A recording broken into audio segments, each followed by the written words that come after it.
2026 தேர்தல் முடிஞ்சிருச்சு. உங்க விஜய் ஆட்சி அமைக்க போறாரு. இந்த தேர்தல்ல மொத்தம் 4.35 கோடி மக்கள் வாக்கு செலுத்திருக்காங்க. அதுல 1.72 கோடி மக்கள் மட்டும் தான் தாவேக்காக்கு வாக்கு செலுத்திருக்காங்க.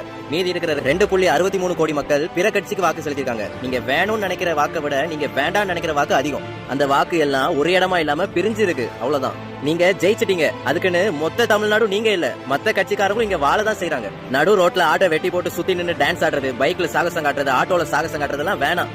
உங்க ரோடு மாதிரி நடுவுல வந்து நிக்க கூடாது. வண்டி எல்லாம் வேகமா போயிட்டு இருக்கும். நாம் தமிழர் கட்சிக்கு போன தேர்தலை விட இந்த தேர்தலில் வாக்கு சதவீதம் குறைஞ்சு ஒரு தொகுதி கூட பிடிக்க முடியாம தோத்து போயிருச்சு. இது நாம் தமிழர் கட்சிக்கு மற்றும் ஒரு தோல்விதான். நாங்க அழிஞ்சு போயிடல.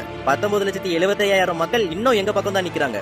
இந்த விஜய் சுனாமி வந்தும் நகராத மக்கள் மறுபடியும் முயற்சி பண்ணுவோம். ஜெயிக்கிற வர போராடுவோம். நாங்க தோத்தாலும் தவறானவங்க இல்ல, மக்களுக்காக நின்று தான் தோத்து போறோம். இது மக்கள் எடுத்த தவறான முடிவுன்னு அவங்க சீக்கிரமே புரிஞ்சுப்பாங்க. டிவி கேக்கு வாக்கு செலுத்துறவங்க எல்லாரும் 2 பெரிய திராவிட கட்சியை வீழ்த்திட்டோன்னு சந்தோஷப்பட்டு இருக்கீங்க. 2 திராவிட கட்சியும் வீழ்த்திட்டு நீங்க உட்கார வச்சிருக்கீங்களே, அவர் யாரு? அவர் கொள்கை என்ன?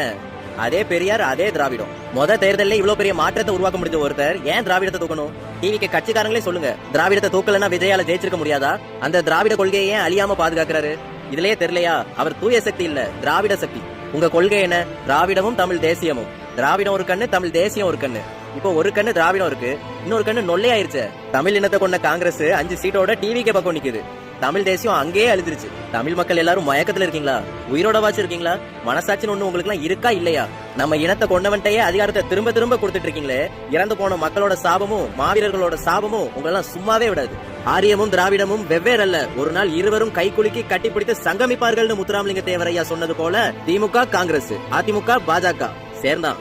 இப்போ தாவேக்கா காங்கிரஸ் சேர்ந்திருக்கான். தமிழ் மக்களுக்கு எதிரி யாரு துரோகி யாருன்னே தெரியல. தயவு செஞ்சு உங்களோட வரலாறு படிங்க. கடைசியா ஒண்ணு சொல்லிக்கிறேன், விரைவான வெற்றி நிலைக்காது, நிலைக்கிற வெற்றி விரைவா வராது. இது இயற்கையோட விதி, எந்த கொம்பனாலும் மாத்த முடியாது.